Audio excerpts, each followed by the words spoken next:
बोला. साहेब, मनोज जरांगे पाटलांना आझाद मैदानात एक दिवस आंदोलन करण्याची परवानगी मिळालेली आहे. उद्या सकाळी 10 वाजल्यापासून संध्याकाळी 6 वाजेपर्यंत ही परवानगी. जरांगे आपल्या सगळ्या समर्थकांसह मुंबईच्या दिशेने निघालेत. आज रात्री ते पोहोचतील. पण एकूणच मराठा आरक्षणाचा जो मुद्दा आहे तो पुन्हा एकदा राज्यात प्रकर्षानं पेटताना दिसतो.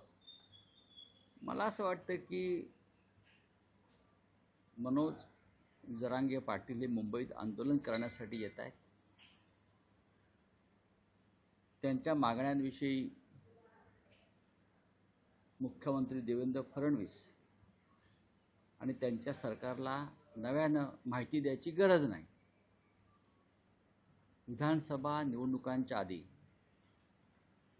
सरकारनं जरांगे पाटील यांच्याशी चर्चा केली. पुन्हा सरकार आलेलं आहे आणि देवेंद्र फडणवीस यांनी हा सगळा विषय संयमाने, सहानुभूतीनं आणि शब्दाला जागून पूर्ण करावा एवढीच आमची अपेक्षा आहे. यापेक्षा जास्त मी बोलणार नाही. मुंबई ही मराठी माणसांची आहे. मुंबईवर मराठी माणसाचा अधिकार आहे. मुंबईत येण्यापासून मराठी माणसाला थांबवू नये ही आमची स्पष्ट एक भूमिका आहे. लोक जर कबुतरांसाठी आंदोलनं करू शकतात आणि सरकार त्यांना परवानगी देतं, तर मराठी माणसाला त्यांच्या मागण्यांसाठी आंदोलन करण्याचा अधिकार आहे, मग ते कोणी असो.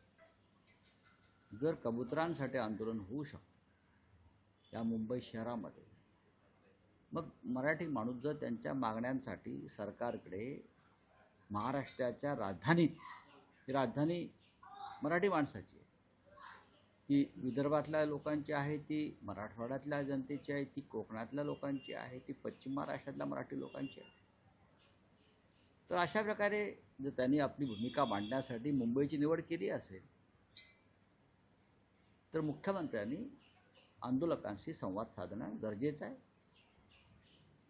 आणि ऐन गणपतीमध्ये या मुंबईतली कायदा आणि सुव्यवस्था या संदर्भात काळजी घेणं गरजेचं आहे. एवढंच मी सांगेन. पण राऊतसाहेब, मराठा आरक्षण हा विषय असा आहे की ज्या मराठ्यांना आरक्षण देण्यापेक्षा त्यावर राजकारण जास्त होताना, हे राजकारण आम्ही करत नाही आहोत. हे बघा, हे राजकारण जे आहे जाती जातीमध्ये भेदाभेद करण्याचं काम गेल्या 10 वर्षात जास्त झालं.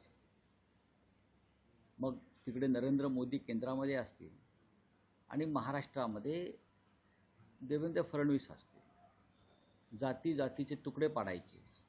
हिंदुहृदय सम्राट शिवसेना प्रमुख बाळासाहेब ठाकरे यांनी जी मराठी माणसाची भक्कम एकजूट या मुंबईमध्ये किंवा महाराष्ट्रात उभारली, मराठा मराठेतर, ब्राह्मण ब्राह्मणेतर, घाटी कोकणी, स्पृश्य अस्पृश्य, 92 कोळी 96 कोळी, हा जो काय त्यांनी एक मंत्र दिला, त्या मंत्राच्या ठिकऱ्या उडवायचं काम गेल्या 10 वर्षात प्रामुख्यानं झालं. मराठी माणसाची भक्कम एकजूट टिकू नये, राहू नये, यासाठी देवेंद्र फडणवीस यांनी राजकारण केलं, सत्ता मिळवण्यासाठी. आज जाती जातीमध्ये आणि पोट जातीमध्ये आगी लागलेल्या आहेत. हे कधी महाराष्ट्राचं चित्र नव्हतं. हे या राज्याचं दुर्दैव आहे आणि रोज कुठे ना कुठेतरी जात विरुद्ध जात असा संघर्ष पेटल्याची बातमी ही आमच्यासारख्या हिंदुहृदय सम्राट शिवसेना प्रमुख बाळासाहेब ठाकरे यांच्याबरोबर ज्यांनी मराठी एकजुटीसाठी काम केलं त्यांच्यासाठी वेदनादायक आहे. मनोज जरांगे पाटील हे मोठे नेते आहेत. त्यांच्या पाठी त्यांचा प्रचंड प्रमाणात समाज आहे. ते त्यांच्या समाजाच्या काही मागण्या घेऊन रोजगारासंदर्भात, आर्थिक अडचणीसंदर्भात ते सरकारकडेच मागणी करणार ना. ते प्रेसिडेंट ट्रम्पकडे ते मागू शकत नाही किंवा फ्रान्सच्या राष्ट्रपतीकडे मागण्या मागू शकत नाही. ते नरेंद्र मोदी किंवा देवेंद्र फडणवीस जे राज्याचे मुख्यमंत्री आहेत. उद्या जर तुम्ही मुख्यमंत्री नसाल तर दुसरा मुख्यमंत्री असेल, त्याच्याकडे ते आपल्या मागण्या मागतील. उद्या प्रधानमंत्री मोदी नसतील, दुसरे कोणी प्रधानमंत्री असतील तर त्यांच्याकडे मागणी मागितली जाईल. व्यक्तीकडे मागत नाही आहोत. तुम्ही आमचे पालक आहात. तुमच्याकडे जर काही मागण्या घेऊन लोक मुंबईला आलेले आहेत मराठी, तर तुम्हाला त्यांच्याशी संवाद साधावा लागेल. पण राऊतसाहेब, त्यामध्ये दोन मुद्दे असे आहेत की मराठा उपसमिती जी नेमण्यात आलेली आहे, सरकारनं नेमणुका समित्यांच्या केलेल्या आहेत. त्यावर विखे पाटील असं म्हणतात की 4 वेळा मुख्यमंत्री राहिलेले शरद पवार किंवा मुख्यमंत्री राहिलेले उद्धव ठाकरे या विषयावर गप्प का आहे? प्रश्न असा आहे की कोणीही गप्प नाही. माननीय उद्धव ठाकरे साहेबांनी असतील किंवा शरद पवार साहेबांनी त्या संदर्भात वारंवार आपल्या भूमिका स्पष्ट केल्या आहेत.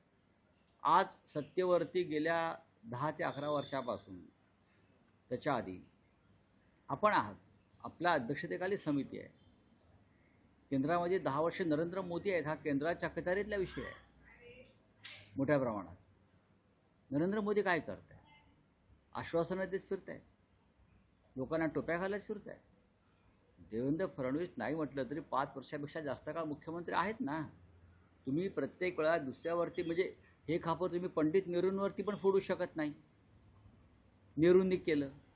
तुम्ही आहात ना राधाकृष्ण विखे पाटील हे ज्येष्ठ मंत्री आहेत. राधाकृष्ण विखे पाटील हे अनेक वर्ष त्यांना प्रशासनाचा अनुभव आहे. ते काँग्रेसच्या राजवटीत सुद्धा सत्तेत होते. त्याच्या आधी सरकार होतं शिवसेनेचे, त्याच सत्तेमध्ये होते. आपण सुद्धा सत्तेमध्ये होतात. एकनाथ शिंदे हे अनेक काळ सत्तेमध्ये आहेत. तेव्हा तुम्ही शरद पवार साहेब काय करतात, उद्धव ठाकरे साहेब त्यांनी काय केलं, हे प्रश्न निरर्थक आणि मूर्खपणाचे. या आंदोलनाच्या माध्यमातून देवेंद्र फडणवीस यांना टार्गेट करण्याचा प्रयत्न आहे. कारण मनोज जरांगे हे एकनाथ शिंदे अजित पवारांचं गुणगान करतात, पण संपूर्ण पहा की या विषयावरती मी कोणते भाष्य करणार नाही. ते राज्याचे मुख्यमंत्री आहेत. मी इतकं सांगेन, मुख्यमंत्र्यांनी आंदोलकांशी संवाद साधला पाहिजे. कारण हे आंदोलन साधं नाही आहे. हे आंदोलन सोपं नाही आहे. लाखोच्या संख्येने जर मराठी माणूस या मुंबईमध्ये येणार असेल, आला असेल, येत असेल, तर त्यांच्याशी तुम्हाला थेट संवाद साधल्याशिवाय शांतता राहणार नाही. टायमिंग कुठे ना कुठे चुकतं असं वाटतंय का? मुंबईमध्ये असं आहे की नाही बघा, आंदोलन हे आंदोलन असतं. नक्कीच मुंबईमध्ये गणेशोत्सव मोठ्या प्रमाणात आहे. पण शेवटी त्याने आंदोलनाची एक तारीख घेतलेली आहे. पण शेवटी राज्याचे प्रमुख म्हणून एक बहुमतातलं सरकार तुम्ही चालवताय आणि तुम्हाला सर्व प्रकारचे निर्णय घेण्याचे अधिकार आहे. त्याच्यामुळे तुम्ही आणि तुमचे 2 उपमुख्यमंत्री ज्यांनी जरांगे पाटलांची भेट घेऊन त्या संदर्भात थेट चर्चा केल्याशिवाय या प्रश्नाला गती मिळेल किंवा जे वातावरण भविष्यामध्ये बिघडणार आहे ते थांबेल असं माझं मत आहे. राऊतसाहेब, काल उद्धव ठाकरे यांनी कुटुंबियांसह राज ठाकरे यांच्या घरगुती गणपतीचं दर्शन घेतलं. त्यावर देवेंद्र फडणवीस यांची अशी प्रतिक्रिया आलेली आहे की श्री गणेशानं सुबुद्धी दिल्यानं 2 भाऊ एकत्र आहेत, ते एकत्रित राहावे अशीच इच्छा आहे. नाही, आता देवेंद्र फडणवीस यांनी ज्या शुभेच्छा दिलेल्या आहेत त्या शुभेच्छा या क्षणी महत्त्वाच्या आहेत की 2 भाऊ एकत्र राहावेत असं त्यांना खरोखर मनापासून वाटतं आहे. आणि मला खात्री आहे की काल स्वतः देवेंद्र फडणवीस हे राज ठाकरे यांच्या गणरायाच्या दर्शनाला गेले, तिथे हात जोडले. त्याच्यामुळे त्यानेही त्या गणरायाकडे तीच इच्छा व्यक्त केली असेल की महाराष्ट्राच्या कल्याणासाठी आणि महाराष्ट्रावर सध्या जे संकट आहे राजकीय ते दूर करण्यासाठी या गणरायानं दोन्ही ठाकरे बंधूंना बळ द्यावं, शक्ती द्यावी. नक्कीच देवेंद्रजींची हीच भूमिका असावी. नाही, जशी फडणवीसांनी भूमिका मांडली तशीच आशिष शेलारही म्हणतात. सगळेजण म्हणतात की गणरायानं सुबुद्धी दिली म्हणून 2 भाऊ एकत्र आहेत, अशीच सुबुद्धी त्यांना कायम राहू दे असं भाजप. बघा, ठाकरेंना सुबुद्धी बघा, ठाकरे हे महाराष्ट्राचे शिल्पकार आहेत. शेलार आणि फडणवीस नाही. कळलं? ठाकरेंची परंपरा या महाराष्ट्रात फार मोठी आहे. तशी शेलार फडणवीसांची आहे का? अजिबात नाही. त्याच्यामुळे ठाकरे हे कायम सुबुद्धी घेऊनच जन्माला आलेले असतात आणि महाराष्ट्राच्या कल्याणासाठीच शिवसेना आणि ठाकरे यांचं कार्य सतत सुरू असतं. आज शेलार असतील, फडणवीस असतील, मुंबईमध्ये अभिमानाने वावरतायत ना, ती ठाकरेंची कृपा आहे. हे तरुण त्यांनी मान्य केलं पाहिजे. नाहीतर त्यांना कबूतर हाकायला गुजरातमध्ये जावं लागलं असतं. काल जो उद्धव ठाकरे आणि राज ठाकरे यांचा फोटो समोर आला त्यात राज ठाकरेंच्या घरी जे छायाचित्र आहे, प्रबोधनकार बाळासाहेब श्रीकांत ठाकरे. श्रीकांत ठाकरे असे सगळे, आणि त्या पुढे हे 2 ठाकरे उभे होते. या याच्यातून त्यांना 2 बंधूंना काय नेमका संदेश? ठाकरे हाच ब्रँड आहे महाराष्ट्राचा आणि देशाचा. ठाकऱ्यांशिवाय महाराष्ट्र एक पाऊले पुढे जाणार नाही. खरं का? जसं महाराष्ट्र मेले तर राष्ट्र मेले, मराठ्याविना राष्ट्र गाडा न चाले, हा जो मंत्र आहे तो मराठ्याविना राष्ट्र गाडा न चाले यासाठी ठाकऱ्यांची गरज आहे या महाराष्ट्राला. चले, धन्यवाद. अजित पवार यांनी असं म्हटलेलं आहे, जाऊ दे. म्हणजे किस्सा सांगताना की मला 6 लाख रुपये द्यावे लागले निधी मिळवण्यासाठी. मला 6 लाख रुपये द्या, म्हणजे एक प्रकारे भ्रष्टाचारचा त्यांनी एक्सेप्ट केली की मला 6 लाख रुपये द्यावे लागले होते निधी मिळवण्यासाठी, असं त्यांनी भर भाषणामध्ये. हे कोणत्या काळातली गोष्ट सांगतायत हे महत्त्वाचं आहे ना. स्वतः ते जवळजवळ 6 वेळा उपमुख्यमंत्री झाले, तितकाच काळ ते अर्थमंत्री आहेत. अर्थमंत्र्याला लाच द्यावी लागली का निधी मिळवण्यासाठी 6 लाख रुपये? आता त्यांनी खुलासा केला तर बरं होईल. राहुल सर, काल राज ठाकरेंच्या घरी उद्धव ठाकरेंनी दर्शन घेतलं, फडणवीसांनी दर्शन घेतलं, तुम्हीही घेतलं. अजूनही शिवसेना युपीटीचे 2 मोठे नेते काल भले घरगुती गणेशाचं दर्शन असेल, पण असं म्हणता येईल का की गणपतीच्या दर्शनानं शिवसेना आणि शिवसेना युपीटी आणि मनसेच्या युतीचा श्री गणेशा झालाय? भले अधिकृत घोषणा झालेली नाहीये, पण दोन्ही कार्यकर्त्यांना असं सांगता येईल का? कार्यकर्त्यांच्या बाबतीत कोणी चिंता करण्याची गरज नाही. कार्यकर्त्यांना माहीत आहे काय होणार आहे आणि काय सुरू आहे. कार्यकर्त्यांच्या मनात कोणताही संभ्रम नाही. मनसे प्रमुख श्री राज ठाकरे आणि शिवसेना पक्षप्रमुख उद्धव ठाकरे हे 2 प्रमुख नेते जरी असले राजकारणातले, तरी सगळ्यात आधी ते भाऊ आहेत, बंधू आहेत. आणि त्यांच्या एकत्र येण्यानं महाराष्ट्राच्या राजकारणाला सुद्धा नवी दिशा आणि बळकटी मिळेल याची खात्री कार्यकर्त्यांना असल्यामुळे हा गणेशोत्सव त्यांच्यासाठी अधिक आनंद घेऊन आलेला आहे. धन्यवाद. बोलिए.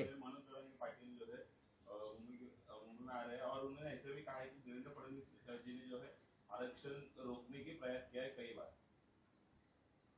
देखिए, नरेंद्र मोदी देश के प्रधानमंत्री हैं, अमित शाह जी देश के गृहमंत्री हैं, और भारतीय जनता पार्टी ने मराठा समाज को आरक्षण के बारे में एक आश्वासन और वचन दिया था चुनाव से पहले. लेकिन 2 चुनाव हो गए, देवेंद्र फडणवीस दोबारा मुख्यमंत्री हो गए. अब लाखों की संख्या में मनोज जरांगे पाटिल अपने लोगों को लेकर अगर मुंबई में आ रहे हैं, महाराष्ट्र के राजधानी में आ रहे हैं, तो उनका वो अधिकार है. मुंबई सबकी है, मराठी लोगों की. तो उसमें से एक ही मार्ग निकल सकता है कि राज्य के मुख्यमंत्री ने सीधे मराठा समाज के नेता मनोज जरांगे पाटिल से सीधी बात करनी चाहिए. सीधी बात करनी चाहिए, तभी कोई वहाँ से सोल्यूशन निकलेगा. इतना मैं कह सकता हूँ. Thank you.